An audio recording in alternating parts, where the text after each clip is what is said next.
More than 26 million people worldwide live with chronic kidney disease.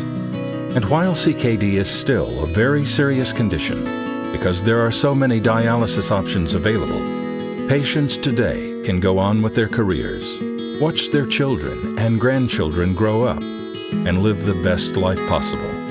It's amazing how far dialysis has come. When I was in nursing school, I was summoned out of my bed at 3 o'clock in the morning to come watch a dialysis treatment. That was just such a rare occurrence. In the 1960s, scientific research helped make dialysis a bit more common. Still, patients traveled, often great distances, to a regional medical center. I dialyzed with someone, and so she'd drive from Modesto, say, on Sunday night, spend the night, get her dialysis on Monday, leave Tuesday morning, and have to turn around and do the same thing 2 other times that week. She basically lived in the hospital or on the road. In-hospital treatments were, to say the least, impersonal. Patients were left alone in a hospital room, with little thought given to their comfort or convenience. Fortunately, it was during this time that a few pioneering medical professionals were researching this challenge. Was dialysis outside the hospital possible? If so, was it a better option for patients? One of these pioneers was Dr. Norman S. Copeland. I met Norm when we were both working at Stanford, and he was director of the renal care unit there. We had a program where we dialyzed patients, taught them how to dialyze at home, went home and did that, and we could see that it could be done outside of the hospital. Dr. Copeland's timing was perfect. In 1972, a new federal law made dialysis treatment accessible to nearly every American with kidney failure. With dependable reimbursements and a growing number of patients, Dr. Copeland could bring his vision to reality, to provide personalized care in a friendlier, more comfortable environment, closer to where patients lived. And that's how we became Satellite Dialysis Center, because we were a satellite unit of Stanford. In the end, Stanford decided not to move forward, but the satellite name remained. Dr. Copeland turned to a trusted colleague for guidance on how to create a new set of treatment protocols. So I happened to be going to Hawaii for a vacation, and he said, I want you to stop and see Dr. Arnold Simpson in Honolulu and take a look at the center that they have there, which was an outpatient self-care unit. I was impressed. So I came back and I said to Norm, I think we could probably do this. Meanwhile, Dr. Copeland and his partners were putting together the funds and the structure of the new enterprise. And in 1973, Satellite Dialysis was launched as a not-for-profit organization. This meant any money made over and above operating costs would be invested back into the company. Norm's priority was always to the patient. What was good for the patient was what was good for Norm. And he always wanted to improve their quality of life, the quality of their health. With the organizational structure in place, Dr. Copeland, Mary Margaret, and the rest of the team were working on getting the first center opened. He wants to make it as homey as possible. We went up and down the peninsula, sitting in every lazy boy recliner that was available, and thought, okay, this will work well. We also wanted to have the option for patients to look at TV while they were dialyzing. So I went to Sears and saw this little TV for $159, and I said to the sales lady, I'll take 10 of those. Well, it was the biggest sale she'd ever had in her life. She was so excited. With only 6 patients, the first satellite dialysis center opened March 1st, 1974. Located in a tiny building tucked behind a gas station in West San Jose, California, it was the first freestanding dialysis center in Santa Clara County. When I thought back about what was that first center like, the one in San Jose, there was a smoking section. It's pretty interesting when you think about it. The only thing that wasn't allowed were cigars. The first and many of the earliest locations were called self-help centers. Because they did everything. I mean, they set the thing up. Many of them put their own needles in. They set all the dials. They did all the checks. When they were finished, they cleaned up the equipment, put it away. We had these little stations for them, but they did it all. I was working full time, so when they first started, it was like, I'm not learning to do your job. I already have a job. And then as they wore me down, I appreciated that it was so they could make me feel like I was in control. So when machines were alarming, I didn't have to wait for someone to come fix it. I could fix it myself. He wanted the patients to know that their life can go on. So the more normalcy they had, the better they would do. The more they learned about their treatment, the better they would do. Giving patients confidence and hope was always central to Satellite's personalized patient care. A patient's life had to be more than just dialysis. For Dr. Copeland, this meant patients should have the opportunity to travel. Trips to Hawaii, Alaska, and Yosemite National Park, led by Dr. Copeland and his team, showed patients what was possible. On these trips, patients dialyzed at night and had days free for new experiences. It empowered them. You know, maybe I can do more on dialysis than I thought I could. You know, if these guys can go out there and snorkel in the ocean, maybe I can too.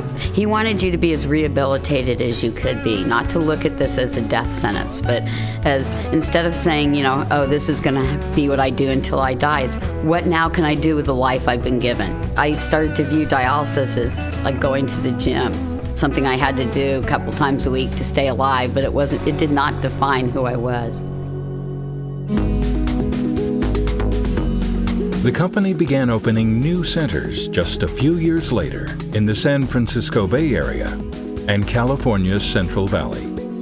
As the patient population grew, the Satellite staff soon realized their patients did better when treated for more than just their kidney disease. Viewing and treating the whole patient consistently delivered better outcomes. So from very early on, Satellite's treatment team included a highly qualified nurse and technician, and a social worker and dietitian. At the time that I came on board, there were many, many things that we did for patients that weren't done by anybody else. You know, we provided vitamins and minerals. We provided phosphate binders. We supported exercise programs with the YM Cardiac exercise program so that our patients could actually go there and work out. Dr. Copeland hired an exercise physiologist. This extended patient care team also focused on helping patients successfully make the difficult transition to dialysis, giving them time and added attention as they learned a whole new vocabulary and way of life. We started this program called Optimal Start. That has been my baby for years.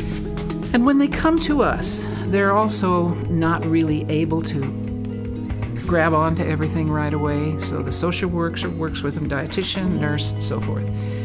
After about 30 days, we hope, 3 times a week at least, that some of this will sink in. Another important component of the Satellite continuum of care was gaining momentum: peritoneal dialysis, which could be done at home.